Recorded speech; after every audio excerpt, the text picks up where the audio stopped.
ስፖርት بطليانو غازيتا توتو سبورت كنجمر كبر سمعتنا ያው ፍራንስ ፉትቦል ወንለው ባላንዶር ለዘጋጂ توتو سبورت دما ጎልደን ቦይ አዋርድ ልብል ሽልማት ያዘጋጀዩ ተህቲ 20 ዓመቶም ብሉጻት መናሰይ ተጻወተ ድማ ይመርጽዩ መኒ ፖቴንሻል ለለው ኔክስት ዓለም ከቋጻጽር ለኸል መኒ እና ተዋሉ ድማ ከምንሴስ ፋብሪጋስ ዋይን ሮኒ ክሪስቲያኖ ሮናልዶ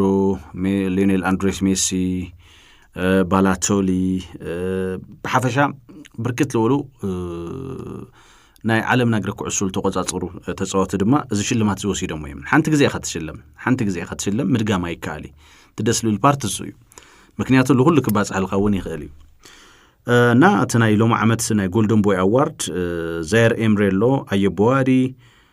በተመሳሳል ድማ እዚ ራያን ልባሃል ናይ ብራዚላዊ ናይ በርማውዝ ናይ መስመር ተጻዋተይ ለሀገራው ጋንተ ብራዚል ወንተ ጸውዒ ነይሩ ያን ዲያሞንዴ እዚኦም ሁሉም ተሓጽም አለውሞ ግን ፓው ኩባርሲ እዚ ናይ ባርሴሎናን ስፓኒሽ ተጻዋተ ድማ እዚ ሽልማት ዝከወስዶ ልዑል ግምት ወይ ድማ ልዑል ነጥቢ ከም ዝረኸበ እንዳተገለጸ ዝረከብ ኣብ ጽዋዕ ዓለም ቤስት መንሰይ ተጻዋቲ ተዋሂሉ ስለዚ ለከራኸር ጉዳይ መስለኒ ዛ ዓመት እዚ ናይ ኩባርሲ ተተዋሃለሞ ከምዛ ዓይነት ለምትቃ ጥራሕ ከይኾነስ ለመከልኻለውን ቦታ ላይ እግር ኩዕሶ ኮንተሎ ፍትሐዊ ይኸውን ይልና ኢና ብዙሕ ሰብ ለኣብነት ቆልዑ ማልያ ዓድጉ ተይልኻዮም ናይ አጥቃዕቲ ማልያ ድማ እዮም ክዕድጉ ልኽእሉ ወይ ኤርሊንግ ብሮት ሃላንድ ክብሉ እዮም ወይ ድማ ቶም ፕሌይ ሜከራት ኣብ ቁጥሪ 10 ተልጫወቱ ኣብ ቁጥሪ 8 ክጫወቱ ልኽእሉ ክዕድጉ ይኽእሉ እዮም ናይ ሓላው ልዳት ማልያ ብዙሕ ግዜ ኣብ ዓድና ክሽወጥ ርኢና ይንፈልጢ ግን ዴቪድ ዲያር ኢና ኮርትዋር ኢና ፒተር ቼክ ኢና ሽማይክል ተራዩ ናያታቶም ማልያ ምናልባት ምሳይዙ ድንግል ኻሊ ጉዳይ ኮይኑ ግን ሓላው ልዳት ናይ ምዃን ድማ ድሌታት ከም ለየለ ኣውጊና ንፈልጥና ቅድም ሕዚ ጆሲ ነበር ተጻዋታይ ጉና ሕዚ ናይ ዋዕላ አካዳሚ ከፊቱ ድማ ለሰልጥንሎ ኣብቲ ናይ አካዳሚ ኹምሲ ክመጹ ተለው ተጻዋተታይ ክኾኑ እዮም ደሊ ክባል ኢልና ክንሓቶ ተለና መብዛሕትኡ ጎል ክእቲ አጥቃዒ ክኾን እዩ ድሌታት ተኸላኻሊ ለምዃን ድማ ናጠበርኻ ፊዚካል ኻምዝ እዩ ስለዚ ቁመትኻ እዩ ኣብዝ ተኾን ኻኻ ክተደምዕ ትኸሊልና እናእመና ይልባል ሓላው ልዳት ድማ ወለድከ ይተረፉ እዮም ልቀዋምዎ ወደይ ሓላው ልዳት ክኾን ደሰዲዶ ይናውል ድማ እዮም ልቀዋምዎ ዳስ ዋይ ውን ከም ሃገር በተመሳሳል ከም ክልል ውን ቤስት ልባል ሓላው ልዳት ድማ ብጽሬት ውን ክንረክብ ለይኻልናና ዞም ሽልማታት ሃምዛ ዓይነት ሽልማታት ግን ለሓላው ልዳት ለተኸላኻሊ ለዲፌንሲቭ ሚድፊልደር እና ወዝሕ ብልኸድ ቁጽር ግን ልመጽ ማንም ሰገን ድማ ድሪም ክገብር ኽእል እዩ ኣብዚ ቦታ እዚ ኮይነ ክትጻወት ኽእል እዩ ማካለሊ ክመስል ኽእል እዩ ልብል ክፍጠር ኽእል እዩ ዕድመል ቴክኖሎጂ በተመሳሳል ድማ ተዘመናዊ እግሪ ኩዕሶ ውን ጋርዲዮላ ካብ ልመጽ ልቶም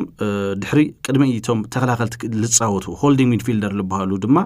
ዓብይ ክብሩ ልክወሃብ እሳቶም ልጫወትዎ እጃም ድማ ማንም ተጻዋታይ ድማ ኢቭን ተቀይሩ አቲ ድማ ክትቆለ ይኽእል ምዃኑ ቡስኬት አይትካይ ሮድሪ አይትካይ ለምትከም በጣም ከበት እዮም ዞም ተጻዋተ እዚኦም ኣብ ህንዲ ዓመታት ድማ እዮም ሰጊርኻ ልርከውሞ ክብሪ ድማ ለሓደ ቦታታት ልክወሃብ ናይን ሮድሪ በተመሳሳል ድማ ካናቫሮ ላብ ሽልማት መምጻ ናይን ቫንዳይክ ናይን ቪዲች ተረጋጋም ሽልማታት ሙሳድ ድማ አድላ እዩ ግን እግሪ ኩዕሶ መጨረሻው ጎል እዩ ጎል ለመዝግብ እዩ በሚሊዮናት ልበለ ጎል ተውጥር ተኾን ኻኻ ስታቲስቲክስ ውን ለመዝግበካና ላውታት ስለለ ዘንብል ለው እዩ 00 ቱቶ ስፖርት ሎም ዓመት ለፓው ኩባርሲ ድማ ክሽልም ተዋይል ትጽዊት ይግበር እዩ በዘጋጣም እዚ ኣብ ዝተፈላልይ ዓመታት ድማ ናይ ጎልደን ቦይ አዋርድ ወሲዶም ልጠፍኡ ተጻወተለው በኽልተ ምክንያት ጠፍኦም ይባሃሉ ሓደ ጉዳት ኻላይ ድማ ከሪር ቾይስ ልባሃል በቃ ህይወት ዘመኖም ሙሉ ከበላሽ የሎም ልኽእል ምርጫ ላብ ዓብይ ሳይዝ ላብ በጣም ሰፍሖም ጋንታ ድማ ምኻድ ካልኦትን ምስ ለይስማዕ ማዕማ ሰልጣኒ ድማ ምስራሕ ዝታት ከጋጠም ይኽእል ኣነ ምናልባት ኣብ ታሪክ እግሪ ኩዕሶ ሓደ ኩሉ ግዜ ልገርመኒ ነገር ኣሎ ናይ ፈርናንዶ ቶሬስ ኣብ አትሌቲኮ ማድሪድ በደንብ ፈልጦ እየ ምስ ሃገራዊ ጋንታ ስፔን በደንብ ፈልጦ እየ ኣብ ሊቨርፑል መጽኡ ድማ ምስ ራፋ ቤኔቲዝ ምስ ጀራርድን ልፈጠሮ ጥምረት ድማ ኩላትና ንዝክሮ ኢና ሃመይ ልባዓል ኸይጠፍአካ ልብል ሕቶ ልፈጠረለይ ግን ላብ ቸልሲ በ50 ሚሊዮን ምስ መጽ እዩ ጠቕላላት ንፈልጦ ቶሬስ ኣብ ሓንቲ ጌም ውን ክንረኽቦ ለይ ምኻልና ክልተ ጎል እትዩ ጉድ ተዋሂሉ ኣብ ቸልሲ እዚ ጎል ምእታይ ድማ ኖርማል ለኾነ ተጻወትና ሃምዛ ዓይነት ነገራት ማለት ኣምሊጡ እዩ ፈርናንዶ ቶሬስ ጽዋዕ ዓለም እውን ብተመሳሳሊ ቻምፒየንስ ሊግ እውን ኩሉ ነገር ወሲዱ እዩ ለኣብነት ምስ ቸልሲ ቻምፒየንስ ሊግ ወስድ ተሎ ናይ ዋዕሊ ብጽሕት ነይርዎ ግን ተናይ አንበሳ ብጽሕት ልጻወታ ይነበረ ኣብ ናይ ሊቨርፑል ናይ ፈርናንዶ ቶሬስ ጻኒሕት ግን በወርቂ ቀለም ድማ ክጽሓፍ ልኽእል ታሪክ ይሰርሑ ፈርናንዶ ቶሬስ ላብ ቸልሲ ምስ መጽ ግን ከመይ ኣብየካ እዩ ስለዚ እዚ ውሳነ ላብ ቸልሲ ናይ ምምጻእ ውሳነ ቀዲሙ ተልኾን ነይሩ እዚ ንፈልጦ ፈርናንዶ ቶሬስ ድማ ኣይመርኣናዮ ክባሃል ይከኣል እዩ ሬናቶ ሳንቼዝ እዚ ካብ ፖርቶ ልተረኸበ ካብ ቤኔፊካ ልተረኸበ ልገርም ቆልዓ ድማ ብ2016 ናይ ቱቶ ስፖርት ናይ ጎልደን ቦይ ኣዋርድ ሽልማት ድማ ወሲዱ እዩ ቀጻለ ዓለም ክቋጻጸር ተባሂሉ ራስታ እዩ ትፈልጥዎ ኢኹም ሃገራዊ ጋንታ ፖርቹጋል እውን ጎል መዝጊቡ ይፈልጥ እዩ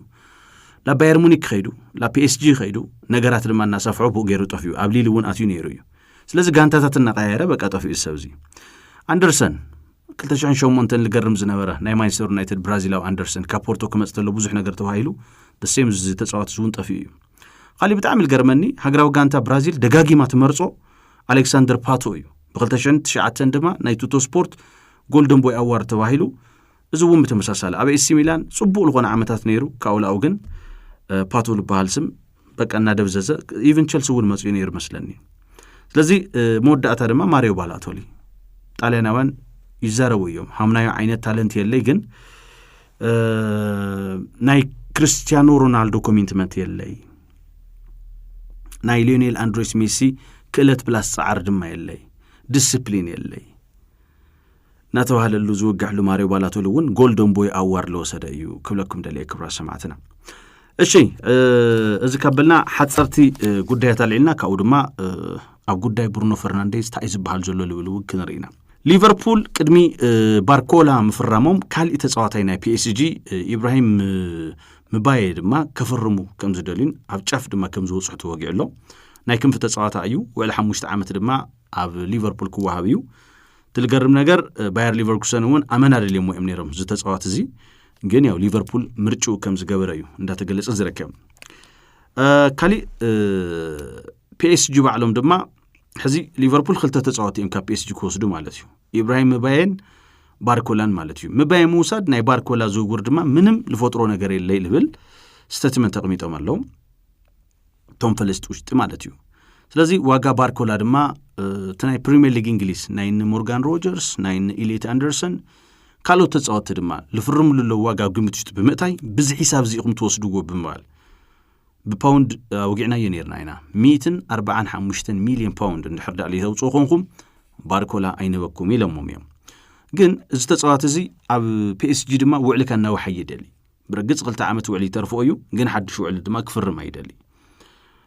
በተመሳሳል ድማ ፒኤስጂ ሓድሽ ተጻዋት ድማ በትቦታሱ እናምጾም ዝረከቡ ያው ያን ዲያሞንዴ ፍትሐው በዘይኾነ መንገዲ ለሪያል ማድሪድ ወቂሶም እዮም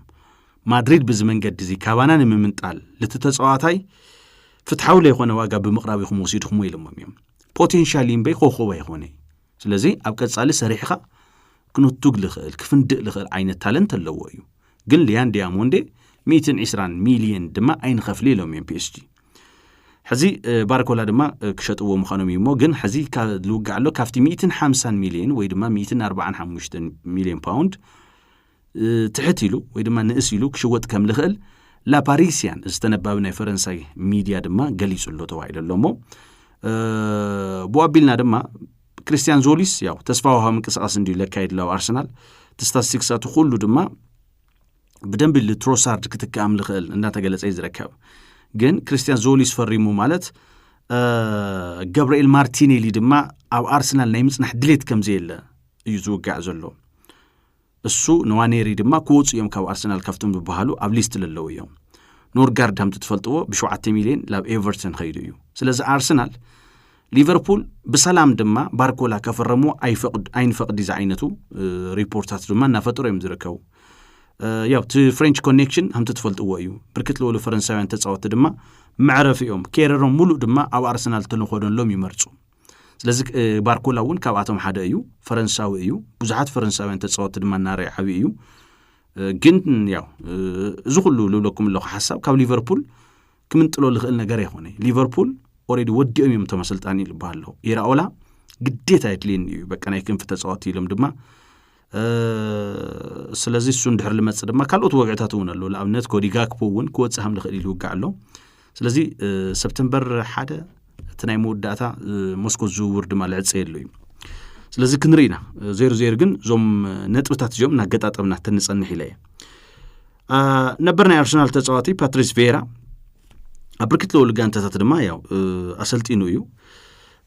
ኣርሰናል እውን ካብቶም ክሕዙ እዮም ልባሃሉ ዝነበሩ ኣሰልጠንቲ ድማ ሓደ እዩ ቅድሚ ክሪስታል ፓላስ መምፁ ኣብ ፍረልጥን ይኽእል እዩ እናተባሃለ ፓትሪስ ቬራ ይውጋዕ ነይሩ ያው ቀዲሙ ድማ ሚኬል ኣርቴታ ይመጽዩ ሕዚ ኣሰልጣኒ ሃገራዊ ጋንታ ሴኔጋል ኮይኑ ኣሎ ውዕሊ 4 ዓመት ድማ ተዋሂቡ ኣሎ ካብ 35 ክሳብ 45,000 ዩሮ ድማ ወርሓዊ መሃያ ከም ዝረክብ እንዳተገለጸ ዝርከብ ዋና ዓላማ ፓትሪስ ቬራ ለሃገራዊ ጋንታ ሴኔጋል ምፍራሙ ድማ ካብቶም ተቐመጡ ታርጌታት 2020 ማለት 2027 ጽዋዕ ኣፍሪካ ፍጻመ ምብጻሕ ድማ ግዴታ እዩ ወይ ድማ ከም ታርጌት እዩ ቀጻሊ ናይ 2030 ጽዋዕ ዓለም ድማ ምሕላፍ ግድን ይብሎ ማለት እዩ ስለዚ እዚአን ክልቲአን ድማ ልከማልእ ሓላፍነት ዋሂብዎ ማለት እዩ ካሊ ያው ናዋጋዕና ይልቕና ሎም ማዓንቲ ተዛዘመ ድማ ናይ ሮድሪ ፊርማ እዩ ሎሚ ባርሴሎና በጽሑ ያው ከም ባህሊ ልውሰድ ምስ ተጻወቲ ምስ ደገፍቲ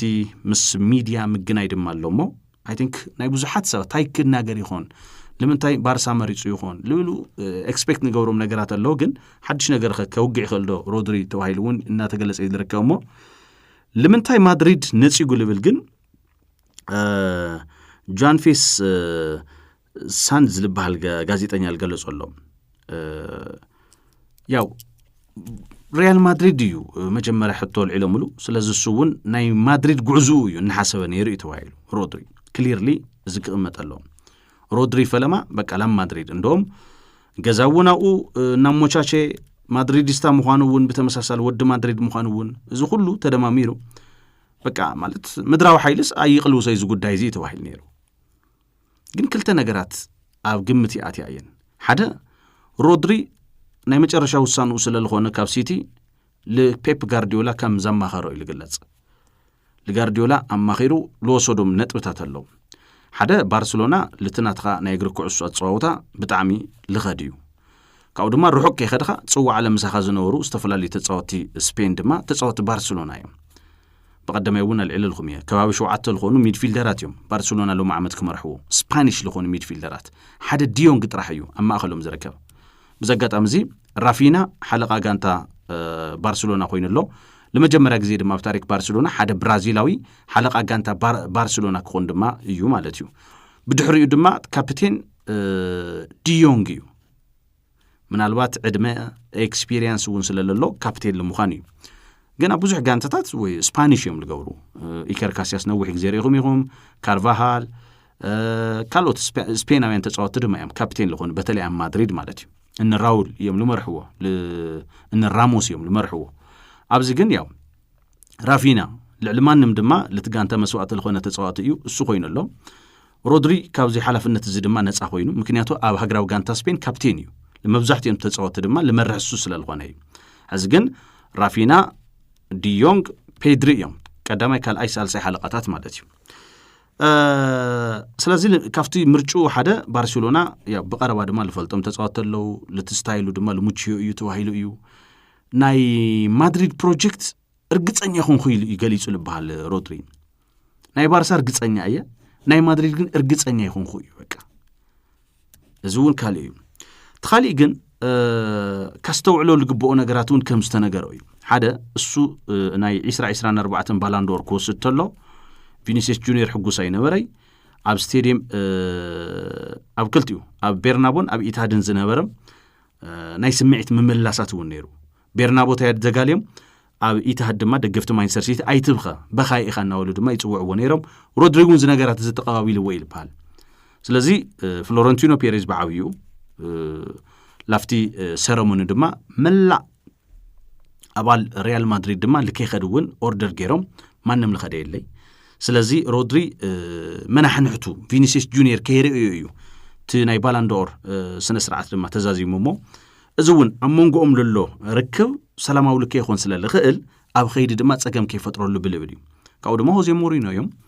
ብርግጽ ሆዜ ሞሪኖ ሮድሪ ክፍርመሎም ዓብይ ዘይተሓለለ ጻዕር ድማ ገይሮም እዮም ዝበሃል ግን ብዘን ምኽንያታት እዚአን ሮድሪ ላብ ሪያል ማድሪድ ከይመፀ ድማ ከም ዝተረፈ እዩ ልግለጽ ምስ ባርሴሎና ተኣሳሲሩ ሓንቲ ዝውውር ሕዝ ትተርፍላ ብወገን ባርሴሎና ጉዳይ ጁሊያን አልቫሬዝ ልክ ኣብ ሓደ መስኮት ዝውውር ሓደ ዝውውር ድማ ሃምታይ ይልበሃል I think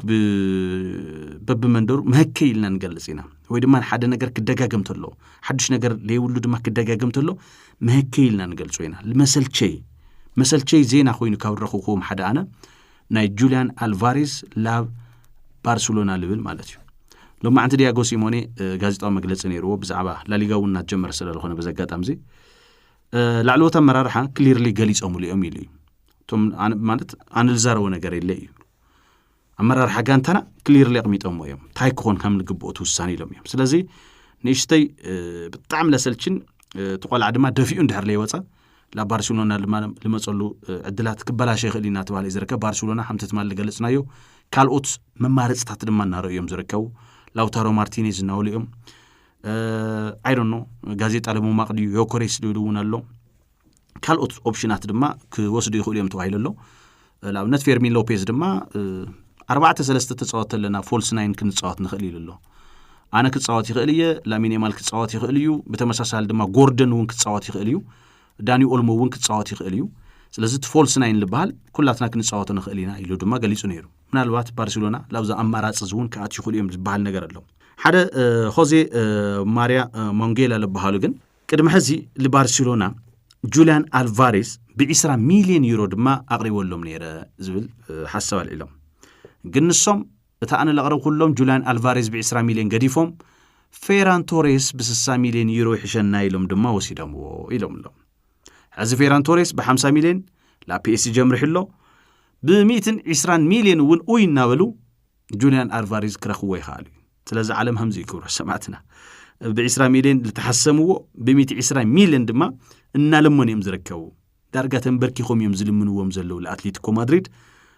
ማድሪድ እውን ብቐሊሉ ክህቦም ይደለይ ጁሊያን አልቫሬዝ ለባርሴሎና ሂቦም ማለት ላሊጋ ሃም ለይወልዑ እርግጸኛታት እዮም ኮፓ ደል ሬይ እውን ሃም ለይወልዑ እርግጸኛታት ክኾኑ ይኽእሉ እዮም ናይ ማድሪድ ጥንካረ ፕላስ ድማ እዚ ዛተሪፋ ዘላ ፒስ ድማ ክትማላእ ተኾይና ላይ ባርሴሎና ማለት እዩ ሆዜ ሞሪኖ ላፍቲ ነበር ቦታኦም ተመሊሶም ኣለው ስለ ሞሪኖን ሪያል ማድሪድን ክንወግዕተለና አልማዞም ይወድ ኢዲዮም ዞማ ስልጣን እዚኦም ኢልና ድማ ሕቶ ሓቲትና ምላሽ እውን ረኺብና መሳኸቱን ተዛቲና ነርና ኢና ሞሪኖ ግን መጽኦም ኣለው ላብ ሪያል ማድሪድ ላፍቲ ብጣዕሚ ሙቾትን ሓዋሓው ልብል ወንበርን ማለት እዩ እንደውም ታይለም ገሊጾም ሎም ማዕንተ ሆዜ ሞሪኖ ኣፍቲ ጋዜጣው መግለጽዮም ፕሮፌሽናሊ ንሓደ ስልጣኒ እቲ ዝለዓለ ጋንታ ንምስልጣን ሪያል ማድሪድ ኢሎም ገሊጾም ኣለው ተአልቲሜት በቃ ኣብ ዓለምና ሓደ ስልጣኒ ትዝለዓለ ወይ ድማ ናይ አሰልጣናይነት ብራኸ ልበሃል ማድሪድ ምስልጣን እዩ ኢሉሎ እዚ ንአሰልጣንን ተጻወትን እዩ በቃ ለሓደ ተጻወቱ ተመሳሳሊ እሱ እዩ በቃ ለማድሪድ ክበሃል ተሎ ተጻወት ልቡ ይልሽፍት ሁሉ ማንም ማድሪድ ሕቶ ልዕሉለይ ሃመገረን ብለይ ካብ ክርስቲያኖ ሮናልዶ ጀሚርሃ ካብ ጋሪዝ ቤል ካብ ፊጎ ጀሚርሃ እውን ካብ ባርሴሎና ብ2000 ድማ አንተ ካሕድና ተባለ ክሳብ ሕዚ ድማ ልጸረፍ ማለት እዩ ሆዜ ሞሪኖ እውን ብርግጽ ብ2003 ባርሴሎና ናይ ምስልጣን ዓብይ ድሌት ከም ዝነበሮም ዝፍለጥ እዩ አይሚን 2003 ኢላ 2003 ከይኾነ ጋርዲዮላ ምስ ወፀ ብፍላይ ቅድም ጋርዲዮላ ፍራንክ ራይካርድ ልምትካ ኣብ ዝነበረ ጉያ ድማ ጋርዲዮላ ናይ ቤሰልጣኒ ነይሩ ሞሪኖ ድማ ብተመሳሳሊ ቻምፒየንስ ሊግ በልዮም ፍሉጥ አሰልጣኒ ኮይኖም ኣለውና ላብ ነበር ጋንታይ ላብ ነበር ገዛይ ክምለስ ይክብል ተለው ግን ለትልምድ ለይውሉ ፔፕ ጋርዲዮላ ሃምላህዎም ዝፍለጥ እዩ ካብ ድሕሪኡ ጀሚሩ ድማ ተዓብይ ጽልእ ድማ ተዓብይ ቂምታ ኣዊል ጅምር ላብ ካምፕኑ መጽኦም ድማ ለባርሴሎና ውዲቆም ፋይናል ከኣትዩ ተለው ብ2010 ሞሪኖ ሓጎሶም እናገለጹ ነይሮም እነ ሳሙኤል ኢቶ ካብ ኢንተር ሚላን ላብ ኢንተር ሚላን ክስደት ተሎ ሳሙኤል ኢቶ ፕላስ ገንዘብ ተዋሂቡ እዩ ዝላታን ኢብራሂሞቪች ድማ ላብ ባርሴሎና መጽዩ ስለዚ ናይ ግፍዕ ተሰሪሕዎ እንደም ታይልካ ኢኻ አላዓይልካዮ ሳሙኤል ኢቶ ምስ ባርሴሎና ዝነበረ ክልቲኡ እግሪ ልገርም እኮ እዩ ነይሩ ኢሎም ክገልጽሉ ተሎ አይሚን ክሕተት ተሎ ሆዜ ሞሪኖ ታይም ለዓለም ወድሊዎ ትልደበት ልበደልዎ በደልሲ እኹል እኮ እዩ ኢሉ ገሊጹ ነይሩ ሆዜ ሞሪኖ ስለዚ ኢቶ ፕላስ ሞሪኖ ሓጎሶም ገልጹ ተለው ድማ ገና ካብ ሜዳ ከይወጹ ማይ ናይ ሳዕሪ ማለት እውን ስቴዲየም ሳምዚ ማይ ልምስታይ ድማ ያው ቦምባ ተኸፊቱ ያው ቶሎ ልክወጹሎም እዩ ትጉዳይ ቫልዴዝ እውን ተስተውስዎ ይኹም ኣብቲ ሽዑ ግዜ ልተዛረቡ ሆዜ ሞሪኖ ግን ጥንክር ለወለ ዘረባ ነይሩ ደምና እኮ እዮም ሓጺቦምልና ጸገም የለ ኢሎም እዮም ለባርሴሎና ልምውዳቕ ድማ ልኸፈልናዮ ደም ነይሩ ስለዚ ትደምና እዮም ልሓጹልና ነይሮም ኢሎም ድማ ክሳብ ሕዚ ካብቶም ለይርስዑ ኮታት ድማ ናይ ሞሪኖ እዩ ማለት እዩ ስለዚ ሕዚ ድማ ንእሽተይ ግዝፍ ኣቢሎም ኣለዉ ሪያል ማድሪድ ብርግጽ መጀመርያ እውን መጽኦም ኢቨን ኣፍቲ ሞሪኖ ዶክመንተሪኦም ድሕሪ ሰር አሌክስ ፈርጉሰን 2013 ድማ ያው ማንቸስተር ከተሰልጥነለካ ኢሎም ሰር አሌክስ ፈርጉሰን አረዲኦምዎም ቃሎም ድማ ከም ልበልዑ ልፍለጥ እዩ ግን ማድሪድ ትልዓለ እዩ ለማድሪድ በጣም ልቀራረብ ጋንታ ድማ ማንቸስተር ዩናይትድ ኢሎም ገሊጾም ነይሮም እዮም ፕሮፌሽናሊ ንሓደ ስልጣኒ ንሓደ ተጻወተ ድማ ትዝልዓለ ማክሲማም መግለጺ ተጻዊተ ልክብል ተኮይኑ አሰልጢነ ክብል ተኮይኑ ትዝልዓለ ድማ ሪያል ማድሪድ ኢሎም እዮም ገሊጾም እሞ ብዚ መንገዲ እዚ ያው መጽኦም ኣሎ ሆዜ ሞሪኖ አነ ማድሪዲስታ እየ I am one of you ኢሎም እውን ገሊጾም እዮም ዋላ ለቂቀ ምሳኹም እየ ነይረ ዝብል ሓሳብ እውን ኣሎ እሞ ናብ ገዛኻ ዳርጋ ምምላስ እዩ ትስምዒት ለሎ ኢሎም እዮም እንደውም ልዕልቲ መጀመርያ ዝተቆጸር ኩሉ ሕዚ እየ ስምዒታዊ ኮይነ ሕዚ እየ ኢሞሽናል ኮይነ ዝብል ሓሳብ እውን ሆዜ ሞሪኖ ገሊጾም ኣለዉ ሞሪኖ ያው ብልኸድዎ ኣዘራረብ አጀንዳታት እውን ኣይሰኣኒሞ ሜል ኦንላይን ሃምል ገለጾት ኮይኑ ሆዜ ሞሪኖ ልክ ዓምታብ ቸልሲ ኣብ ኢንተር ሚላን ድማ ዘይንኩ ተጻወተ ኣለውን ይብል ነይሮም ሉሲዮ በተመሳሳል ድማ ዋልተር ሳሙኤል ድሓረ ድማ ቤሌቲ ሚሊቶ ፓንዴቭ ጎራን ፓንዴቭ እዚኦም ድማ ለይንኩ ተጻወቱ ነይሮም ካምቢያሶ እውን ኣብ ሚድፊልድ ብሓፈሻ ድማ ኢንተር ሚላን ሆዜ ሞሪኖ ልተረከብዎ ኢንተር ሚላን ትዝክሩ ተለኹም ብዕድመ ድፍእ ለበሉ በደንብ ለቦትኦም ጽግዕ ኢሎም ልከላኸሉ እንሽናይደርሊን ትማእኸል መስመር ድማ ላንቀሳቀስዎ ገራሚ ጋንታ እዩ ነይሩ ናይ ሆዜ ሞሪኖ አይ ዶንት ኖ ጎል ክትእትሉ ድማ በጣም ልኸብድ ጋንታ ምነበረውን ልፍለጥ ይሞ ሕዚ ግን ብኻሊእ መንገዲ እዮም መጽኦም ዘለዉ በጣም ኦፌንሲቭ ልኾነ ተጻወት ድማ ኣፈሪሞም ኣለዉ ሆዜ ሞሪኖ ልምዲ ለለዎም ተጻወት ንበዓል በርናንዶ ሲልቫ እውን ኣፈሪሞም ኣለዉ ናይ ጣልያን ልምዲ ዘለዎ ዱምፍሪስ እውን ምስ ትሬንት አሌክሳንደር አርኖልድ ድማ ክናሓን ሓምጽኦም ኣለዉ ስለዚ ቶም ለለው ተጻወት እውን ቀለልታ ይኾኑ ክብለኩም ደለየ እን በዓል ቤሊንግሃም እዮም ዘለዉ እን ኪሊያን ምባፔ እዮም ዘለዉ እሞ ቶም ኣርባዕተ ለይንክኡ ግን ክንርኢ ምክንያቱ ሞሪኖ ኣብ ፕሪሲዝን 4-2-3-1 ልበሃል ፎርሜሽን ብተደጋጋሚ ድማ ሙከራ እናገበረሉ ጸኒሑ እዩ ስለዚ ኣርባዕተ ተጻወቲ ኣይንክኡ ኢለሎ በቃ ኩሉ ግዜ ልስለፉ እዮም ኪሊያን ምባፔ ፊት ይኹን እምበይ ኩሉ ግዜ ልስለፍ ቤሊንግሃም ንዑ ልቦትኡ ልፎኻኸሮ የለይ ቪኒሲየስ ጁኒየር በተመሳሳል ድማ ብ120 ሚሊዮን ዝፈረመ ያን ዲያሞንዲ ከም ዝስለፉ እዮም በቃ እዚኦም ኣርባዕቲኦም በላይ ምንም ክርክር ኩሉ ግዜ ሪያል ማድሪድ ለሰልፍዎ ሚቱ አይደለም ካልኦት ግን ከም በዓል ትሬንት አሌክሳንደር አርኖልድ ምስ ዱምፍሪስ ክወዳደር ልቦቱ በርናንዶ ሲልቫ ምስ ሸዋሜኒ ቫልቨርዴ ምስ ካማቪንጋ እናተናሓንሑ ልቦቱኦም ድማ ክስለፉ እዮም ኢሎም ኣለዉ እዚኦም ግን ዘይንክኡ እዮም ኢሎም ኣለዉ ሆዜ ሞሪኖ ዛጊድ 6 ተጻወት ተፈሪሞም ኣለዉ ለሓደ ተጻወት ጥራሕ 120 ልቶም ተረፉ ድማ 205 ሚሊዮን ፓውንድ ስለዚ ማድሪድ እውን ቀሊል ይባሃል ወጻእታት እናውጻይ ዝረከብሞ መወዳእታ ያው በጻብዕት ልቁጸራ መዓልታ ተሪፈና ኣለዋ ካብ ሜዳው ወጻኢ ምስ ስፓኞል ልገብርዎ ናይ መጀመርያ ናይ ላሊጋ ጸዋታ ድማ ትጽቢትና ገበርና ኢና ንረከብና ኣብ ፕሪሲዝን እውን ዘይተሰዓረ እዩ ናይ ሆዜ ሞሪኖ ጋንታ ብርግጽ ፕሪሲዝን ለቲ ሊግኻ መመላኸት ዲ ኣይፈልጢ ግን ዘይተሰዓረ ኣብ ፕሪሲዝን እውን ኮይነሎ خبد لولا إل كلاسيكو ون كنري وطر للو إل كلاسيكو ون كخون تسويتي جباري مو رودري من الوقت لا مدريد ناتو على زنور زور أفشيلو دما لا برشلونة مفرمو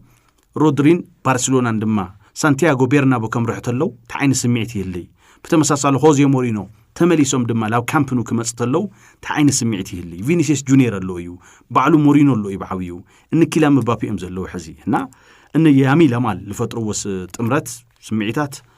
بحفشة دما كنرينا أفتي مور سبانيش لغوني تتصوت اللو أفتي دما بتمساسالي كاستفل العالمات دما التأخاخو تتصوتون يوم زركو لنا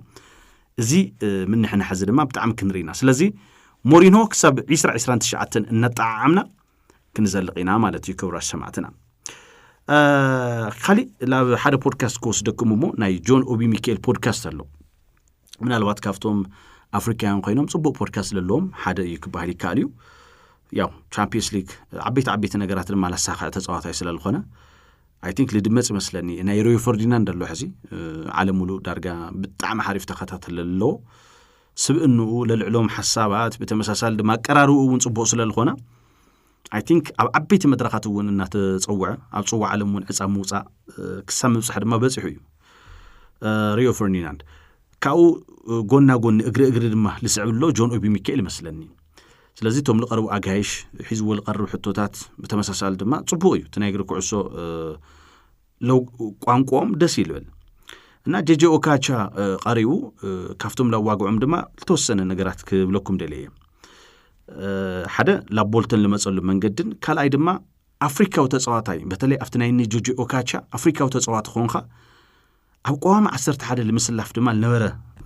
ጸገም ለነበረ ቃልሲ ለነበረ ጻሪ لقلصوا المنجدي من الباتون interesting كوني سلر رخو خوي أب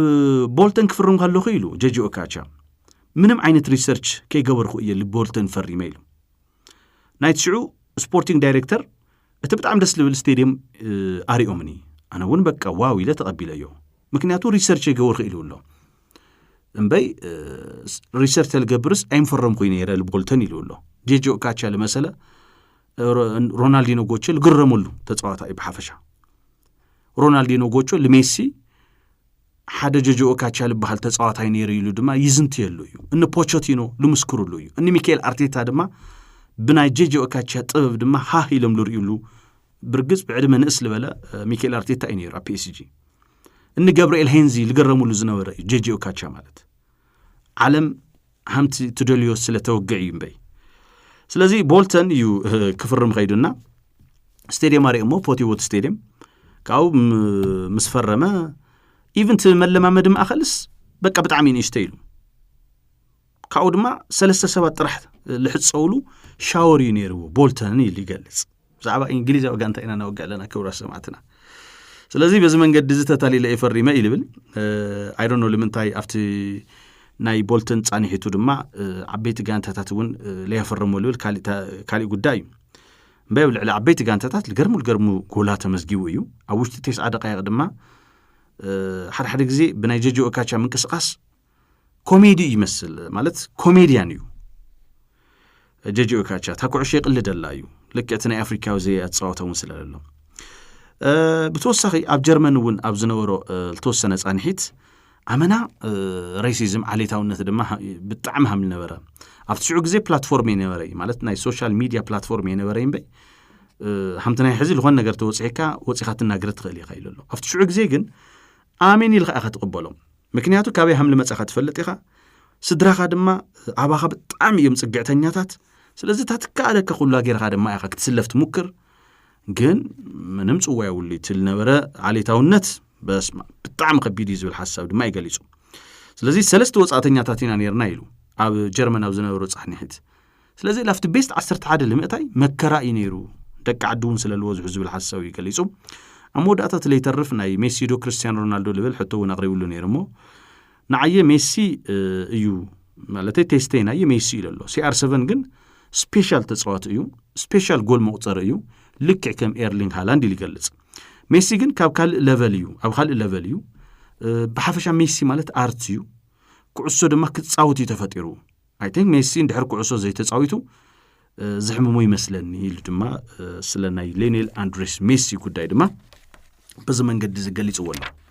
ብዛዕባ ጉዳይ ብሩኖ ፈርናንዴዝ ግን ልኾነ ምላሽ ክወሃብ ዘለዎ መስለኒ ትማሊ ሜል ኦንላይን ሃምለውጾ ጋላት ሰራይ ድማ በር ማንቸስተር ዩናይትድ አንኳሕኪሖም كسب 45 مليون حيزهم قريبهم تواهيلون توقعوا نيرو بعمت دما 20 مليون انهاو قبري تخافلوا 20 مليون انهاو دما لخلت عمت كفرمو يدل يوم زبل وقعون العلنا نيرنا لو وصل له زيناتات قلت نغرات يوم حدا مانشستر يونايتد لبرونو فرنانديز حاتيتهم برونو فرنانديز كان مانشستر يونايتد كوصام لي دلي كاو دما اندحر دالو معامت حدش وعلي يقرب له كوين برونو فرنانديز قصال عامت دما فري ايجنت كخونيو لاولدو لي كانتا دما ناي مخات تقولو كيليو يو سلازي يونايتد ببعمتو 500 شح افتزلكا دما كنوسخ كايلوم لتي بتعمل قرم كل عينت مالت صواع كيمصص كل عينت شلمات دما امدر انجليز للو الوسده برونو فرنانديز زاغيد يونايتد انغاغار لهونه ديل ليممصوم وي دما اوفر ليمغوارم ازراربو خوينلو እና ተንከባኸው ይኾኒ ዝብል ሓሳብ ክሳብ 200 ሚሊዮን አይ ቲንክ እንድሕር ላይ ተጋገኹ ኣብ ሳዑዲ ድማ ፓኬጅ ቀሪውሉ ነይሩ እዩ ለብሩኖ ፈርናንዴዝ 200ስ መሃያ ማለት እዩ እዚ ገዲፉ ምስ በዓልቲ ቤቱ ተዘራሪቡ ሕልምኻስ ኣሳኺዕ ኻዲኻ ትገንዘቡ ይጽናሕ መጀመርያ ግን ኣብ ማንቸስተር ዩናይትድ ሕልመይ ኣሳኺዕ ኻዲኻ ትሓስብ ኢላ ድማ በዓልቲ ቤቱ ኣምልሓተቶ أنا ما يساقعي مس مانشستر يونايتد جنا تشامبيونز ليج جنا بريمير ليج دما كوست الدلية دما هم لما لسلا سلازم الحلم خاك تنبر لك نحن أقول جنزب لنا أيو سلازم أجمع الحلم خا مس الساقعة تجنزب كنا الساددين لبل مس بعلت بيتو دما زتهم لك كيد الجلس أمبي مانشستر يونايتد نايستفلا لي جانتات حطوتات يدام صهم زلويو حزت كلاشي زيو تلقاش الله زيو برونو فرنانديز لمانشستر يونايتد اللي هو اللوجل قالوت قال وجنات هاي لم يجلس هو همزناي ما أدن كفار عينات مالتيو أبزوانو مالت أفتحتي مريتي خاتأتي تفريسو جن سخات شكومنا جراتون كلويو سلازي لمانشستر يونايتد كافتال لفرم الله كاو سبورتينج ليزبن لفرم الله جميرو أقواريس أي فلتي توسنا جيمات راحين حليفة نو كافتال لفرم الله عمت بيست صوتي برونو فرنانديز تلهلي كيسل شويكم بي زي مخون إلا دما نلعلني رناينا سلازي ات إنيوس لبها الكامباني بوانا نت يونايتد يحشني النابلة حلمون مسخع دما ناب يونايتد كسنح لزو السنة برونو فرنانديز بزور كواس ككحسو يغالي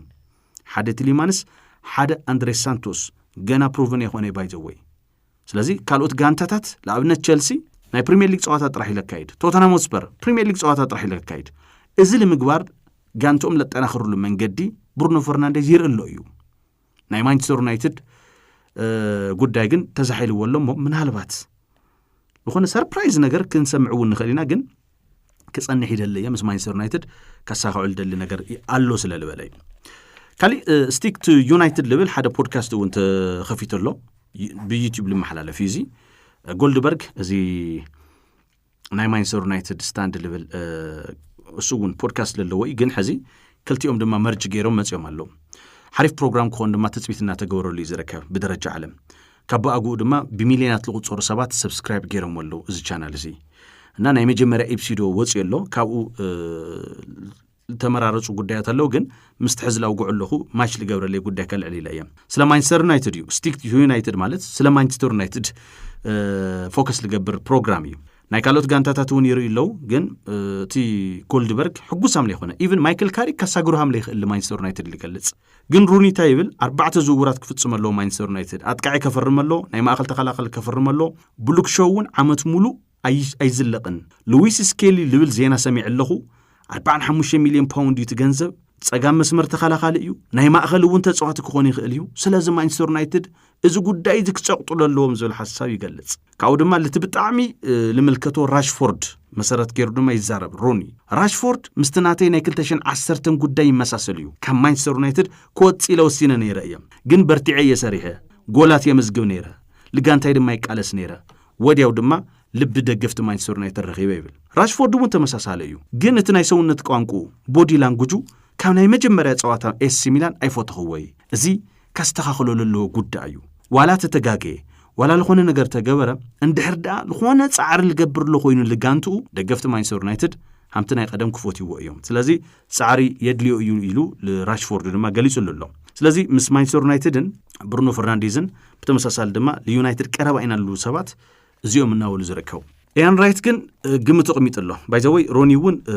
ለአርሰናል ለፎኻኸሮ እናውልዮም ለውጉዕሎ መብዛሕትዮም ለአርሰናል ለፎኻኸሮ ናይ ሎም ዓመት ግምቱም ተዛረቡ ክባል ተለው ኦኬ ለአርሰናል ክፎኻኸሮ ለኽእል ጋንታ ከለዩ ለአርሰናል እዩ ስለዚ ብሉዕ ተገይሩ ይተወሲዱ ለተበልዕ ዕቁብ ተገይሩ ይተወሲዱ ለሎ ናይ ሎም ዓመት ፕሪሚየር ሊግ ከም ኢያን ራይት ግን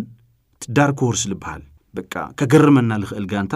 ናይ አሎንሶ ጋንታ ክኾን እዩ ናይ ቸልሲ ይልሎ ልምድ ዘለዎም ፊርማታት እውን እናፈረመ እዩ ካብ አውሮፓ ወፃ እዩ ኩሉ ትኩረቱ ድማ ፕሪሚየር ሊግ ይልሎ ካለ በጣም ከገርምና ዝኽእል ጋንታ ድማ ኖቲንግሃም ፎረስት እዩ እሱ እውን ኦሊቨር ግራስነር አሰልጣን ገይሩ ስለሾመ ይልሎ እንበዓል ብራይተን በርንማውዝ ሰንደርላንድ ድማ ኣብ ዩሮፕ ተሳትፎ ስለዘለዎም እቲ ዝተለመደ ሪትሞም ድማ ክስእንዎ ይኽእሉ እዮም ስግኣት ይዘለኒ ይልሎ ቶተንሃም እውን ሓደ ጸዋታ ኣብ ሰሙን እናሳለጠ ጎል ክእትል ይኽእል ኣጥቃዒ እንድሕር ረኺቦም ዝተማልአ ጋንታ ክኾን ይኽእል እዩ ግን ለአርሰናል ልፎኻኸሮ ቸልሲ ክኾን ይሊ ሓሳብ ገሊጹ ስለዚ ዘውዴ እንድሕር ደኣ ሰማዕቲ ልህሊ ኮይኖም ሓሳቦም ክንሰምዕ ኢና ካብ ብሕዚ ማለት እዩ መን እዩ ንዓኻቱም ቶም ኤክስፐርቲ ልዛረብዎ ኣለዉ ልክዕ ድዩ ኢልና ድማ ብሳኻቱም ዲስከስ ክንገብር ኢና ሄሎ ጥዕና ሃበለይ ሬድዮ ኻቕንስ ሰላም ተሕተኩሮ ማርያ ጥዕና ሃበለይ መን ክብል ዝሓወይ ዳዊት መረስ ሰዓታይ ይበሃል ካብ እንደርታ ጣብያ ለምለም እሺ ዳዊተይ ያ መብዛሕትኦም ተንተንት ስፖርት ነባራት ተጻወቲ ሕቶት ኣለዉ ሎም ዓመት ከመይ ክኾን ይኽእል መን ይኮስደ ክበሃል ተለዉ እከለከ ይኾነስ ለአርሰናል ክፎኻኸሮ ልኽእል እከለ እዩ ልብል እዩ እኒና ሓደ ዝሓሳብ ዝትገዝኦ ዲኻ ንምንታይ ሃምኡ ይበሃል ይመስለካ ዋይ መጀመሪያ ኣነ ደጋፊ ቸልሲ እሺ ግን ያው አርሰናል ብጣዕሚ ሓሪፍ ጋንታ እዩ ብጣዕሚ ኣብ ማእኸሉ ኣብ ቅድሚቱ ናብ ምክልኻሉ ብጣዕሚ ጠንካራ ጋንታ እዩ ክደግሞ ዲሎም ዓመት እስኪ ያው ከም ደጋፊ ቸልሲ ኮይና ግን ክደግሞ ኣይዋሕጠልኻይ ኤን ራይት ነበር ተጻዋታይ አርሰናል እውን ከገርመና ልኽእል እሱ ይልወሎም ግን በትሉን ፈኻኸር ግን አርሰናል ቸልሲ ኮኒ ወይ ቸልሲ ወይ ከዓ ዩናይትድ ይብሎ ስለዚ ሎም ዓመት ካብ ሰለስተ አይ ሓልፊ ትብሎም ተኾንካስ መን እዮም ማለት እዩ ቸልሲ እሺ ካብ ልቤ ለመስግን ቴንክ ዩ እሺ ሄሎ ጥዕና ሃበለይ ይስማዕ ኣሎ ድዩ ሄሎ ጥዕና ሃበለይ ሰላም ለይኒ እግዚአብሔር ይመስገን መን ክብል ንፋለጥ እስቲ መንግስታዊ ካብ አክሱም እሺ መንግስታዊ ናይ ሎም ዓመት ፕሪሚየር ሊግ እንግሊዝ ንዓኻ ዓብይ ግምት ወጋንታ መን እዩ መን ተማሒሹ ቀሪቡ ትብለኻ ኣነ ዝብል ዋላ ናይ ዩናይትድ ደጋፊ ተኾንኩ በቃ ወደ ዓረላ ተዓመልና አርሰናል ምንም ዝጎደለ ነገር እሺ ሓምቲ ብደረጃ አውሮፓ ልልዓሎ ካሕተካ መን ክፎኻኸሮ ኢላ አርሰናል فاخر زلي مثل انت هل يكون توتنهام دي هون يبلع يسقونه زناي غلاتا سراي زله تفري ماما اوكي اسمهن ازمان تفري مامبر اوكي يعني ግን انا فاخر زلي مثلا ثانك يو كبرت يا بلي سل دول خلنا كبل بينا انا مسكين ماشي هلو طعنا بلي ام مسمر للغا سمعينا هلو طعنا بلي كمي كيبي سلام ديخا سلكخا بطعم يصوري مسمرو عدلنيها يكاله እሺ ካበዩ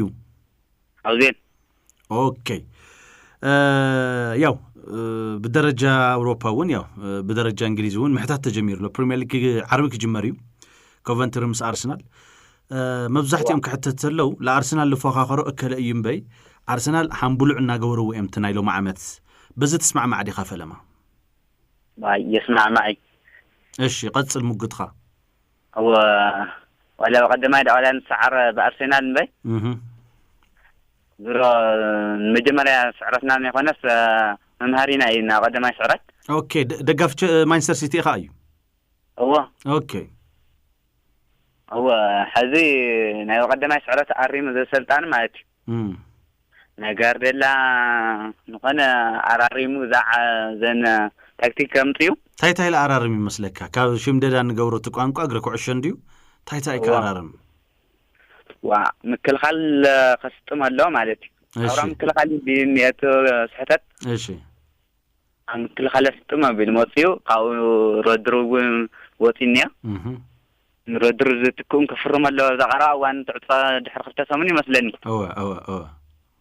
او كان المداليس وانتشنا سيتي نايغار ديلا تخططالس كدغم الله يزل اوكي شي كبرت يا بلي كبل بيلا مسكن ايش غيبه اوكي هلو تعنا بلي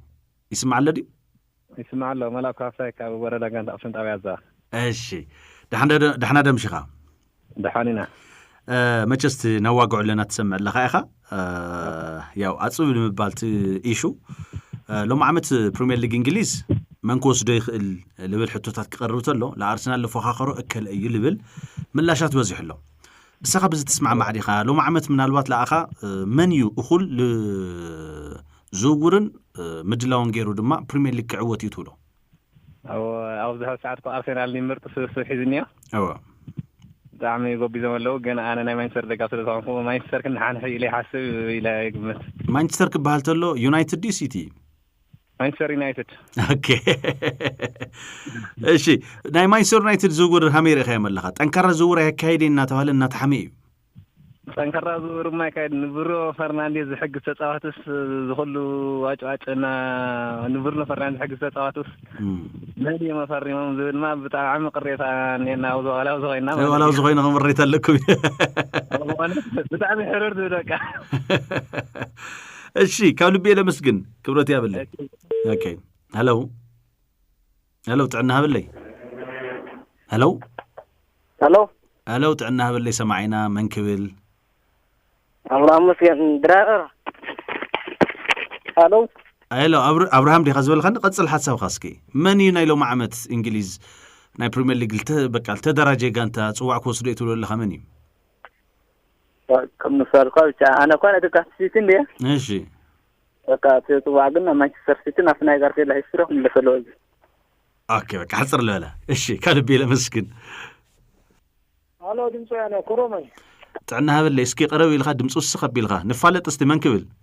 ስልሳ ሀገር ታሪክ ካብ ታሕታ ያለው ገማሎ ኦኬ ፍሸይ ናይ መን ደጋፊ ኢኻ ኤክስትራ ስፖርት ብጣዕሚ እንዲኩም ለማ ዓንተ ሓሪፍ ዘይርኩም ማ ብስልክን በዛ ብኻሊእ ዝኾነት ርእሰና ናይ መሃዘ ንጽገም ነርና እሺ ለብዘልማ አርሰናል ወላ ምን ስኳድ እንዳሃለወ ብስሩውን አርሰናል ሕሊፉ ዘይባ አሎንሶ እዩ ያቢ አሎንሶ እዩ በቃ ጃቪ አሎንሶ እዩ ምስ ፈርናንዴዝ አጭ ምን ተሕዝዎ ተዘይተሸይጡ ኦኬ ብርግጸኝነት ይብስሩ ወላ ብዘይ ፕሬዚደንት ንሪኦ ዘለና እውን ዝውውሩ ብኩሉ ነገሩ ፕሬዚደንቱ በቃ ጃቪ አሎንሶ እዩ ክወስዳ እዩ ዝብላለ ክብረት ያበለይ ካብ ልቤ ለመስገን ቸልሲስ ብስሩ ለብዘወንስ ብድንያ ክትወስደያ እሺ ክብረት ያበለይ ናይ ዶርትሙንድ ዝገበረ ናይ ባየር ሎክሽን ዝገበረ ክገብረ እዩ ዝብል ፍፅት እዩ ዘለኒ ብስሩውን ስዕረት ውልስ ጋና እዩ ዝብል ስዕረት ብቐምስ ኮይኑ ይረአየለን ጃቪ አሎንሶ ዓሪፍ አሰልጣን እዩ ስለዚ ምትልወልካዮ ብድሕሪ ሞሪኖ ጃቪ ኣርሒባ ዘላ ምናልባት ኣብ ሰሞን ሓደ ግዜ ፕሪሚየር ሊግ ጥራሕ ስለላሳለጥ ቸልሲ ካብ ውድድራት ኣውሮፓ እውን ነፃ ምዃኑ ናይ ዋዕላ አስተዋጽኦ ይህልዮ ኢልካ ትግምት በቃ ዋላ ሓውዝ ረሓሰትካ እውን ኒወይ በቃ ብትክክል እንዞ ፈርናንዴዝ ብጣዕሚ በቃ ዘለዎ ናይ ቸልሲ ስኳድማ ብጣዕሚ ብጀካ በረኛ ድግን በቃ ፍፅኢትና እዩ ፖል ስኮልስ ናይ አስቶን ቪላ ማርቲኔዝ ከፈርሞ ኣለዎ ቸልሲ እናበለ ዝረከብና ብዛ ሓሳብ እሱ እንድሕር ትስማዕማዕ እወይልካኒ ንሰናበት ብዘይ ካብ በረኛ ካሊእ ክፍተት የብሉን ቸልሲ በቃ ለዚ ካብ ልቤ ለመስግን ክብረት ያበለይ ኣነ እውን የመስግን ክብረት እሺ ኣለው ኣነ ምስሊ እንደቃይቃ ሓቀይ ሄሎ ኬባ ጥዕና ሃበለይ መንክብል ተስፋይ ካብ ከተማ ቢዓዲ ተስፋይ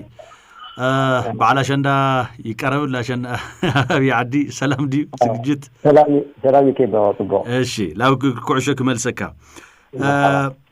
ለአርሰናል ለፎኻኸሮ መን ኢሎም ዓመት ኢለ ደክ ጅምረልካ ወይስ ትሕቶ ክቀይረልካ አምዝ መረጥካዮ እሺ ናይ ሎም ዓመት ፕሪሚየር ሊግ እንግሊዝ መን ይኮስዶ ጋነርስ እሺ መን ክፎኻኸሮ ይልብል فاخر بخد ديونسلي تشيلسي دي همي ግን همي الخا كسبسب اوكي ማለት عن يوم حالة ونطبق ስለዝነበረ ያው ብጥብቅ አይግለጽኝ እንደ ሐሰብ ዝነበረ እዚ ዛሬ ዘላስ ናይ حدث ነገር ተጫዋት ምታው ምናልባት ኣብ ዩናይትድ ኣብ ሊቨርፑል ማንቸስተር ሲቲ ለለካ ጥርጣረታ እዩ እሕጽራ ቢልኻ ኦኬ ሲቲ ግደፎ እሺ ካፍቴት ማዝነር ጨዋታ ብዙሕ ምዕዛብ ይካኣል እሺ በቃ በሲደም ደበለ ስንበር ስናይ ቀደም ዝነበረ ጨዋታ የለን ፖሊስ የለን ጋርዲናና ሮድሪጎ ሂደም ኸይደም አለው እሺ ያው ዩናይትድ ሜቢ መጽ ይኸል እንዴ በተለይ ዝና ብራዚላው ቆልዓ ተተከየሙሉ ክመጽ ይኸል ብርነውን እንደሐጸን ይኸይኑ ክመጽ ይኸል እንዴ ግን ዋንጫ ዝወስድ ግን ሜቢ ሳርሳ ይኸይና ይወዳ አድግን አለው ኦኬ بتعمي دسلول صبوق ناي غركو سغنزا حمدلله كون تردينا لنا سلام خنو كبرت يا بلي ثانك يو كيبا ثانك يو እሺ هلو تعنا هبلي هلو تعنا هبلي من كبل انا هبلي كبي بريو ارغاو خاكل دولان بريو ارغاوي ايش بريويه نمن دغافي خام زغانرس ارسنال ስለዚህ ለአርሰናል ለፎኻኸር ማን ይልክ ጅምራ الخያ أمتي بدرجة إنجليز لوقع له زحت السكام سودة ليه؟ أشين أنا لما عمت ياو تشيلسي قاعد مثلني. أشي. ليفربول خامل مثلني ليفربول لحشة فخاخر خوين قربي. ليفربول لحشن بي أفتي قات أمي. مخنيات لك هذه ليفربول تقول لها حرا سبورت للخونة تغلى بيننا تلين وقع ليه. أشي هذا أنا شغل لك أتله حدا تتعاطون كفرم لهم نا محمد صلاح مالتي. إيشي. سو أنت فرمام بك قدني. ناي تفاخري هم مثلنا أنا مالتي. أوكي. وأنت أجن ناي زجانا رس كأ حدا ناي كم في ناي كريستوس جوديس خاري. حدا ون خال ناي ساليبا ون نشتي على شلش تطوله. نفاس ما بمتاكاتي ندحر زيهم كلهم توديو ايش كبرت يا بلي خالي سمع اسكي زودي هلو عايت لك كان استي مرخبنا من كبل مرسا بعد من كان ورانا عليه ومرسا دحنا دي مرسا دحنا ويتاوت ايش نمن دغافيخه مجمريا مرسا كرتا وده حبيت دمتو يعني سيدك أنا كان زعما يعني رأسنا سبورت خمسة له هلو مستي خالي سبورت تصور لهاتي لي هلو تعنا هبل أبيت من كبل سلام دوك من كيدي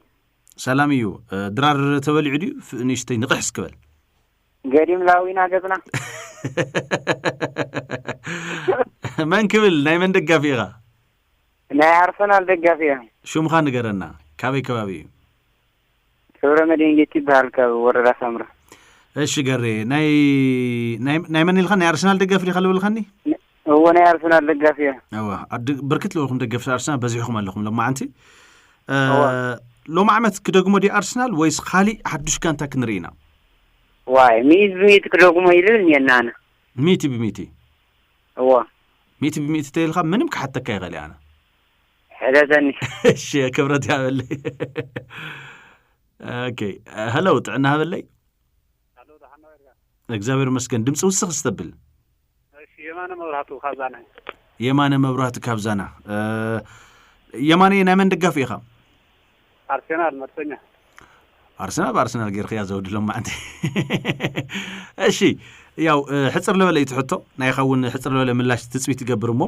አርሰናል ከምተና ኢላ ሓለፈ ዓመት ክደግሞዲ ወይስ ሓዱሽ ተዓዋት ፕሪሚየር ሊግ እንግሊዝ ክንሪና نقدر نرجمه بكا اوكي لعوك فخاخرو الخل من يتبل لخش مطرح هذا تشيلسي على اوتري يونايتد اوكي مانشستر سيتي ليفربول كفخاخر يخل يتبل لها لا تشيلسي يونايتد بالك اوكو مانشستر سيتي بتمساسال دما ليفربولن كافت فخكر اوطي خا يملخا بلك الله انا دما هو وطي مسما يفاهرني من ايش كبرت يا بلي سلال دول خا كبل بيلا مسكن حدا ناي مودعتا عدلني اسكي هلو تعنا هبلي من كبل سلام ودو لاي بالكي دهاندو دحنا ديخا كابيو كابي عد ختم ايات ابي عدي شندك تدمقو تسفا نقبر اسكي ناي من دقافي غام زغانر ارسنال ناي خالوت دقفتي لو يديم لما انت بقى ارسنال بارسنال خوينو خالد ما تمثلوا ليكم وانت عيدنا يا لمعمت وقول خلاي ندقمينا اوكي قل لارسنال كفخاخر لخ الماني لو الحطو كغبر الخيا عند حر ارسنال الخا مانشستر سيتي قدامي ماشي نبل كلاي يونايتد اوكي نبل سالساي تخوين ون ليفربول او تشيلسي قلت لهم هذه